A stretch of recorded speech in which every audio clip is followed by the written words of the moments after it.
En el mejor día de la semana en un tuit. María Jesús Alavarreyes.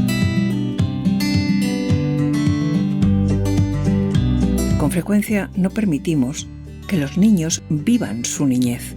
Les llenamos de prisas, de actividades extraescolares y les empujamos a una carrera sin tregua y sin fin. Dejemos que los niños disfruten de esa maravillosa etapa y no les robemos sus risas, sus vidas y alegría.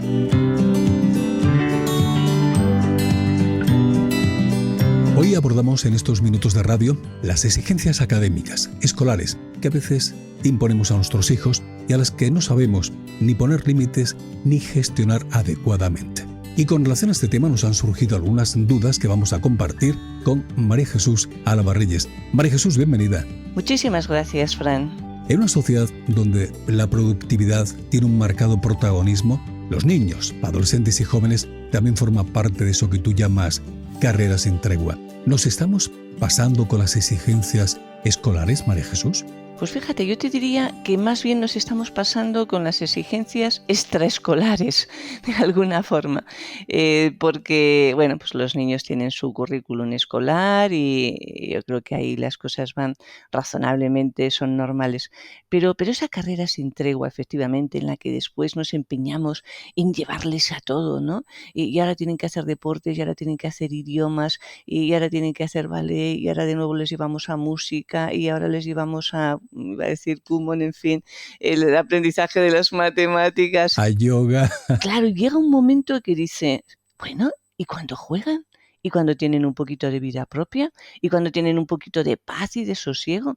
Fíjate que lo hemos comentado muchas veces, que uno de los principales aprendizajes que tienen los niños, especialmente en las primeras etapas, es a través del juego.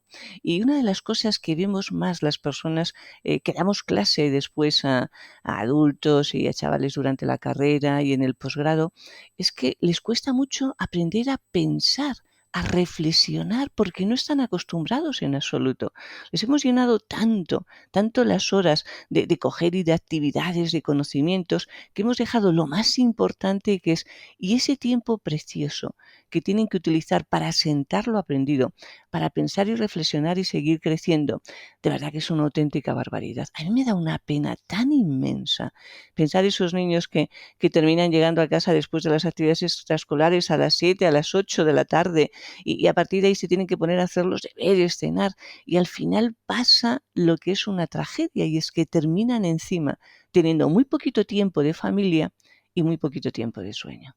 Además de las carteras que llevan con tantísimo peso, es curioso, pero uno se pregunta, ¿qué hacen? ¿Cómo pueden tener Es un tantas desastre. tareas? Hace poco leía un informe que decía que las escuelas de Finlandia, donde tienen mucho tiempo libre los alumnos y muy pocas tareas, es el país de la Unión Europea donde estos tienen los mejores resultados académicos.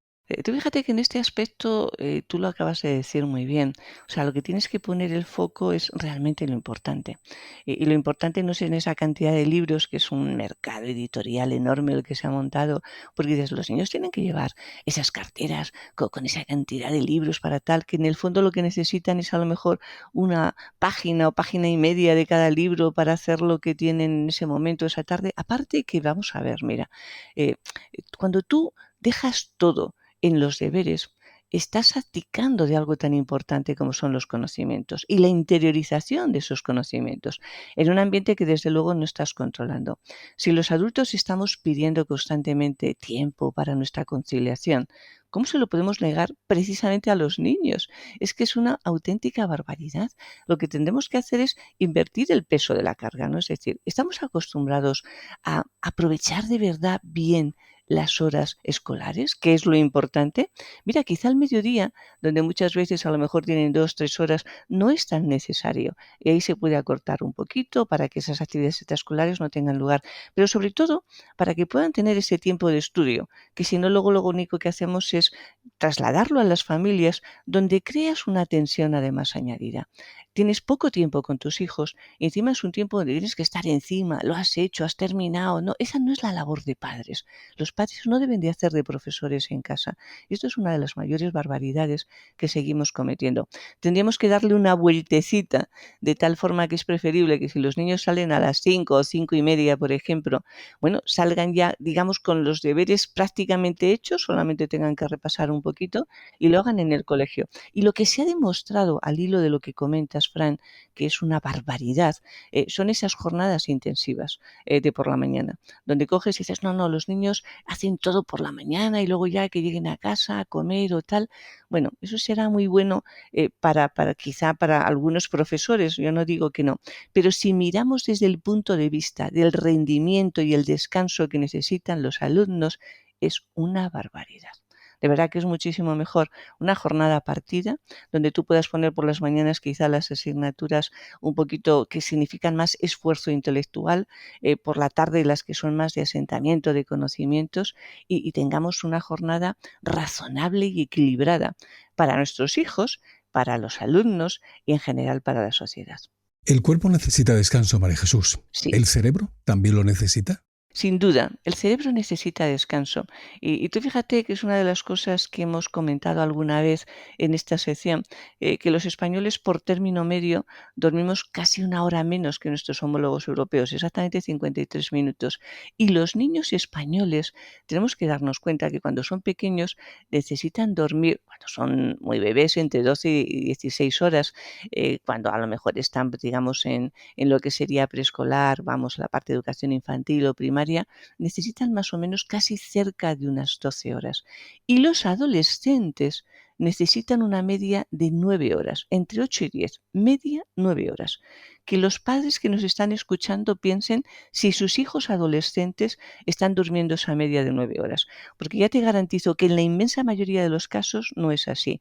Y claro que necesita descanso, es que es durante el descanso donde se retroalimentan determinadas funciones de memoria y de aprendizaje y donde bajan los niveles de ansiedad, es decir, lo necesitamos a nivel de conocimientos y lo necesitamos a nivel de equilibrio y bienestar emocional. Fíjate si es tan importante y eso que es tan vital le seguimos concediendo tan poca importancia. Las personas que nos dedicamos y trabajamos mucho con la enseñanza, no sabes cómo el desastre que suelen ser los lunes, cuando llegan los niños después del fin de semana, donde todos los horarios además ahí, bueno, pues ha sido un auténtico vapuleo y donde te los encuentras durmiéndose literalmente. A partir del miércoles, jueves empiezan ya un poquito a normalizar, reequilibrar para que de nuevo volvamos a caer en lo mismo.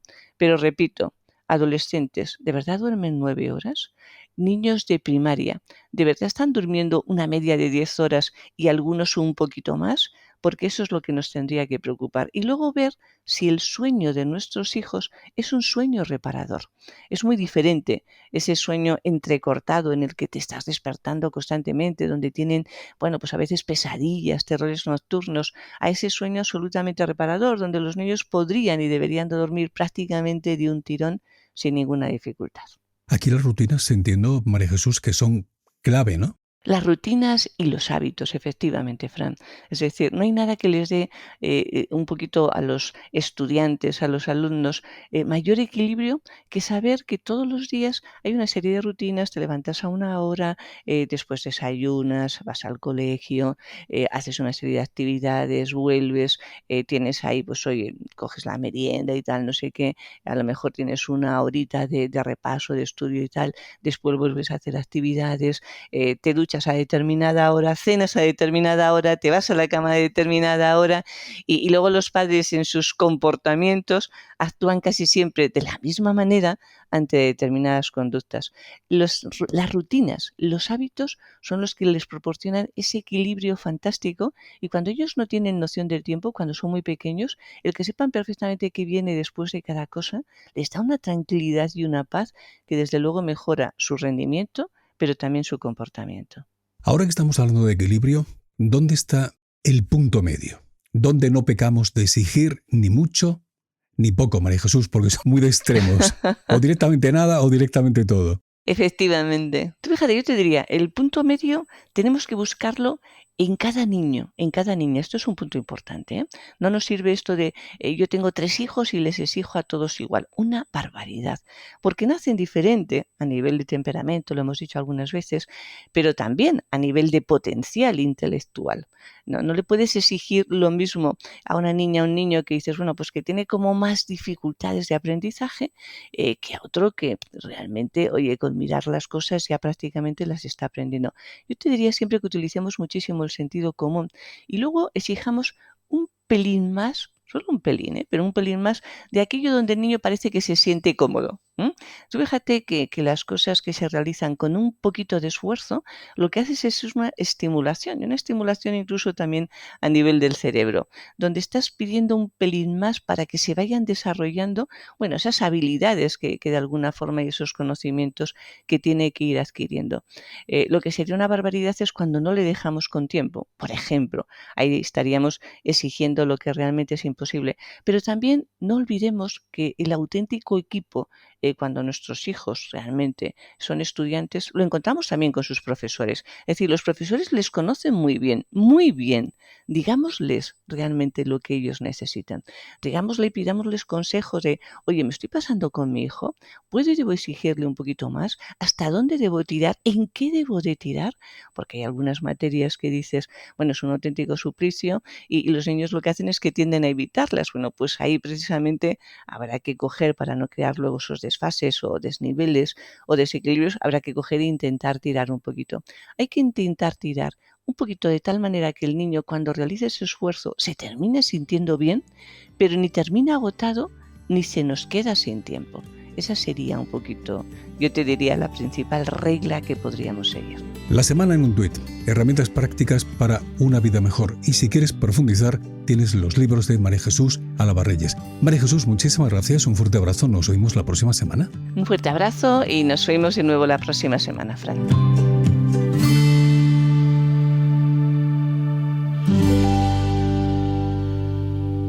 El mejor día de la semana.